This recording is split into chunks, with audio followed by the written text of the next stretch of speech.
Hi welcome to our channel. ప్రస్తుతం మనతో పాటు దాము బాలాజీ గారు సీనియర్ జర్నలిస్ట్ ఉన్నారు. వాటితో ఒకసారి మాట్లాడదాం. సార్ నమస్కారం సార్. నమస్తే. సార్ ట్రంప్ ప్రపంచ దేశాల మీద అన్నిటి మీద కూడా టారిఫ్స్ విధించడం మనం చూస్తున్నాం సార్. దీని ప్రభావం చాలా దేశాల మీద పడడం, వాళ్ళు దీన్ని వ్యతిరేకంగా మాట్లాడడం కూడా చూస్తున్నాం. మరి ఈ సుంకాల ప్రభావం భారతదేశం పైన ఏ రకమైన ఇంపాక్ట్ చూపించే ఛాన్స్ ఉంది? మరి దీన్ని భారతదేశం అంటే ఇండియా ఏ విధంగా దీన్ని డీల్ చేస్తుంది? మరి దీని వల్ల కొన్ని లాభాలు ఉన్నాయని కూడా చెప్తున్నారు. మరి ఎటువంటి లాభాలు ఉన్నాయి? రెసిప్రకల్ టారిఫ్స్ అనేసి ట్రంప్ మొన్న అనౌన్స్ చేశాడు. సో 10th అనౌన్స్ చేసిన తర్వాత ఒక్కసారిగా ప్రపంచం అంతా అతలాకుతలం అయిపోయింది. అమెరికన్ స్టాక్ ఎక్స్చేంజ్ల దగ్గర నుంచి అన్ని రకాల స్టాక్ ఎక్స్చేంజ్లు కూడా బలహీన పడిపోయినాయి, డౌన్ ట్రెండ్లో ఉన్నాయి. దాని తర్వాత ట్రంప్ ఏం చేశాడంటే ప్రధానంగా చైనా మీద ఎక్కువ చేశాడు. ఆయన టారిఫ్లు ఎలా చేశాడంటే, టారిఫ్లు చేయడం వెనక లాజిక్ ఆయన చెప్పేదేమో రెసిప్రకల్ టారిఫ్స్ అంటారు. అంటే అమెరికా నుంచి, ఫర్ ఎగ్జాంపుల్ అమెరికా నుంచి ఇండియా కొన్ని దిగుమతులు చేసుకుంటుంది, అమెరికాకి ఇండియా కొన్ని ఎగుమతులు చేస్తుంది. సో యావరేజ్లో మన టారిఫ్స్ అమెరికా నుంచి మన దేశంకి వచ్చే టారిఫ్స్ గూడ్స్ మీద టారిఫ్స్ యావరేజ్లో 56% మనం టారిఫ్ వేస్తున్నాం.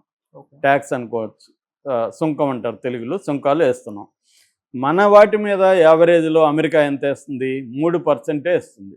అంటే ఎంత తేడా ఉంది? 53% మనం వాళ్ళకంటే, అమెరికా కంటే మనం ఎక్కువ వేస్తున్నాం.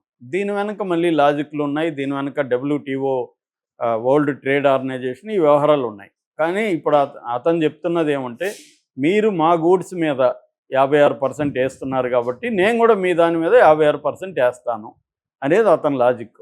ఇది నెంబర్ 1. నెంబర్ 2 ఏంటంటే ట్రేడ్ డెఫిసిట్ అంటారు. అమెరికా నుంచి మనం ఎంత విలువైన వస్తువుల్ని, సేవల్ని మనం తీసుకుంటున్నాం, దిగుమతి చేసుకుంటున్నాం, మనం అమెరికాకి ఎంత చేస్తున్నాం, ఈ గ్యాప్, దీన్ని ట్రేడ్ డెఫిసిట్ అంటారు. ఇది కొన్ని దేశాలతో అమెరికాకి ట్రేడ్ డెఫిసిట్ అనేది చాలా ఎక్కువ ఉంది. ఫర్ ఎగ్జాంపుల్ చైనాతో 100 బిలియన్ల పైన ట్రేడ్ డెఫిసిట్ అమెరికాలో ఉంటుంది. అంటే అమెరికా నుంచి చైనాకు వచ్చే వాటికంటే చైనా నుంచి అమెరికాకు వచ్చే వాల్యూ ఎక్కువ అన్నమాట. సో ఈ ట్రేడ్ డెఫిసిట్ తగ్గించుకోవాలి. ట్రేడ్ డెఫిసిట్ పెరిగిపోయే కొద్దీ అమెరికన్ ఎకనామీ దాని ఎఫెక్ట్ పడుతుంది. సో ఇలాంటి అనేక రీజన్స్తో ఆయన ఏం చేశాడంటే వివిధ దేశాల టారిఫ్స్ని పరిశీలించి బోర్డు కూడా ఆ రోజు ప్రదర్శించాడు ప్రెస్ మీట్లో, ఒక్కొక్క దేశం ఎంతంత వేస్తున్నాయని. అది ఇండియా కూడా చాలా ఎక్కువే వేస్తుంది. సో దాన్ని బట్టి నేను సగమే వేస్తున్నాను. అంటే ఇప్పుడు ఇండియా 56% వేస్తే అమెరికా ఏం చేసింది, మన వస్తువు సేవల మీద అక్కడ 26% వేసింది. అంటే బేస్ లైన్ 10% పెట్టుకున్నారు. 10% అయితే అందరికి కామను. దాని తర్వాత ఎవరెవరు దీన్ని బట్టి ఈ ట్రేడ్ డెఫిసిట్ని బట్టి ట్యాక్స్లు అనేవి పెరుగుతూ వెళ్తాయన్నమాట. అలాగా మనకేం పడిందంటే 26% మనకి వేశారు. మన చైనాకి మొదట్లో 104% వేశారు. దాని తర్వాత 125% వేశారు. ప్రజెంట్ 145% ట్యాక్స్ ఉంది చైనా వస్తువుల మీద. అంటే ఒక వస్తువు 100 రూపాయలకి ఇంతకుముందు అమ్ముతుంటే ఇప్పుడు 145 రూపాయలు అదనంగా పడుతుంది. 245 రూపాయలు అవుతుంది చైనా నుంచి ఒక వస్తువు. ఫర్ ఎగ్జాంపుల్ అదేంటి, వెల్లుల్లిపాయ వెళ్తుంది కేజీ 100 రూపాయలు అనుకున్నాం. ఇప్పుడు అదే వెల్లుల్లిపాయ కేజీ ఎంత అవుతుంది? అక్కడ 245 రూపాయలు అవుతుంది. సో దీనివల్ల ఏమవుతుంది, చైనా నుంచి వెళ్ళే వస్తువుల భారం ఎక్కువైపోతుంది కాబట్టి చైనాకి దెబ్బ తగులుతుంది.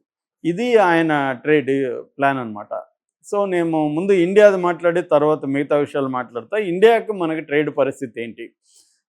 ఇండియాకి అమెరికాకి మధ్య బైలేటరల్ ట్రేడ్ అంటాం దీన్ని, ద్వైపాక్షిక వాణిజ్యం. ఈ ద్వైపాక్షిక వాణిజ్యం టోటల్ విలువ దాదాపు $200 బిలియన్. $200 బిలియన్ ఇద్దరి, అంటే మన ఎక్స్పోర్ట్లు మన ఇంపోర్ట్లు కలిపి $200. ఇందులో ఇండియాకు వచ్చేవి, అంటే మనం అమెరికా నుంచి దిగుమతి చేసుకునేవి 41.8 బిలియన్ డాలర్లు. మనం అమెరికాకి ఎక్స్పోర్ట్ చేసేది ఎంత? 87.4 బిలియన్ డాలర్లు. 87 బిలియన్ డాలర్లు. అంటే గ్యాప్ ఎంత ఉంది? $45 బిలియన్ అమెరికాకి డెఫిసిట్ అంటారు. అమెరికాకి ట్రేడ్ డెఫిసిట్ అనేది పడుతుంది ఇండియా ట్రేడ్తో. అంటే మనం ఎక్కువ ఎగుమతి చేస్తున్నాం, తక్కువ దిగుమతి చేసుకుంటున్నాం. అందుకనే మీరు కూడా మా దగ్గర నుంచి ఎక్కువ కొనండి అనేది మొన్న కూడా మోడీ కలిసినప్పుడు చెప్పాడు. కొన్ని విషయాలకు ఒప్పుకొని కూడా వచ్చాడు మోడీ.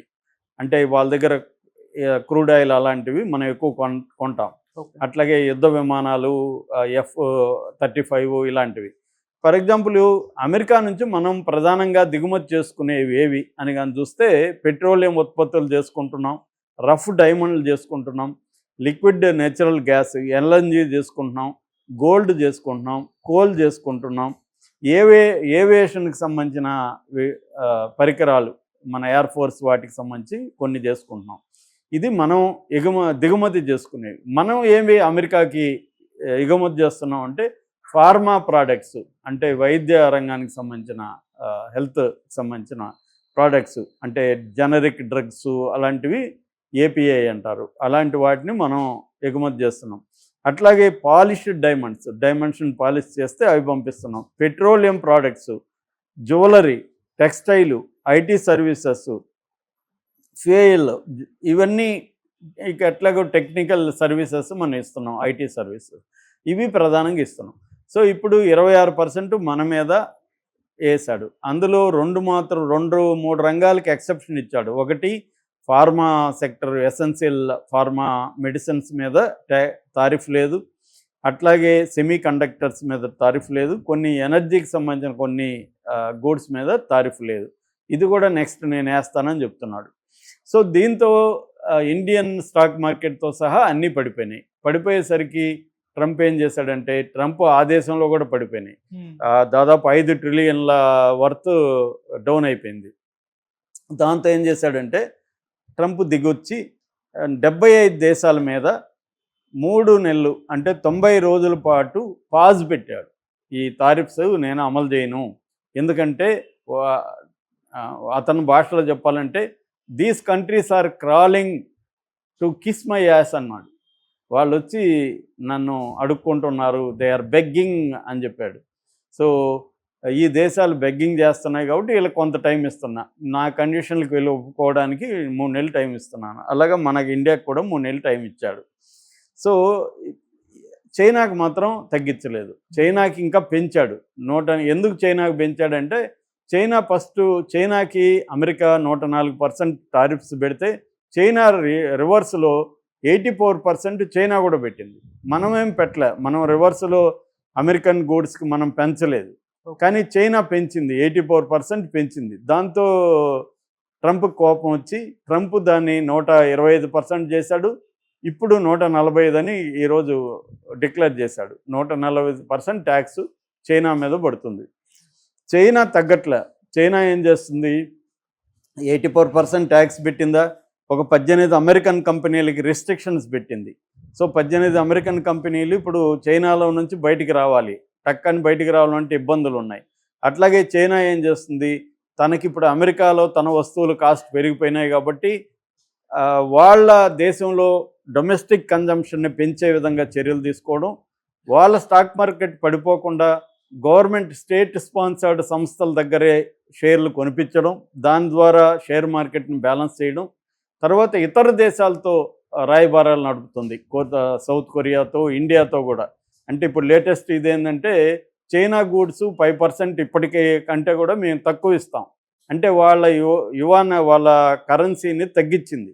వాళ్ళ కరెన్సీని తగ్గించడం వల్ల వాళ్ళ ఎక్స్పోర్ట్లు తక్కువ అవుతాయి. ఇప్పుడు చైనా నుంచి ఒక ఫోన్ వస్తుంది మనకి, ఇంతకుముందు 100 రూపాయలు ఉంది, ఇప్పుడు 95 రూపాయలకు వస్తుంది. ఎందుకంటే వాళ్ళ కరెన్సీ తగ్గింది కాబట్టి మనకు తక్కువ అవుతుంది.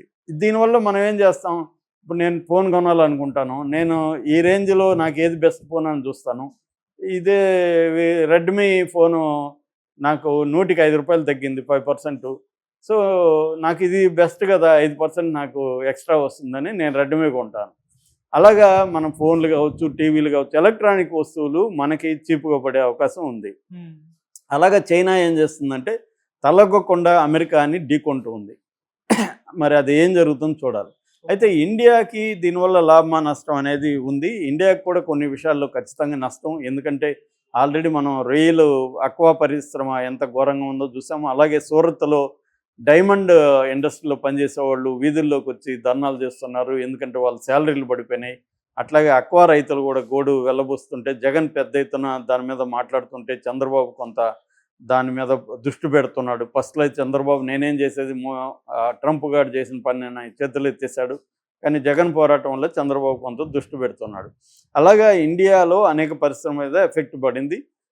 మన ఇది కూడా మొన్న ఒక రోజు నేను ఆల్రెడీ చెప్పాను, సెకండ్లలో 20 లక్షల కోట్లు ఆవిరైపోయింది స్టాక్ మార్కెట్. కానీ ఎప్పుడైతే ట్రంప్ నిన్నగా ఒక మొన్న పాజులో పెట్టాడో, నిన్న లీవ్ ఉంది మార్కెట్కి, మహావీర జయంతి. ఈరోజు మార్కెట్ మార్నింగ్ నుంచి చూస్తే ఆల్రెడీ నిఫ్టీ 400 పాయింట్స్ దాటింది.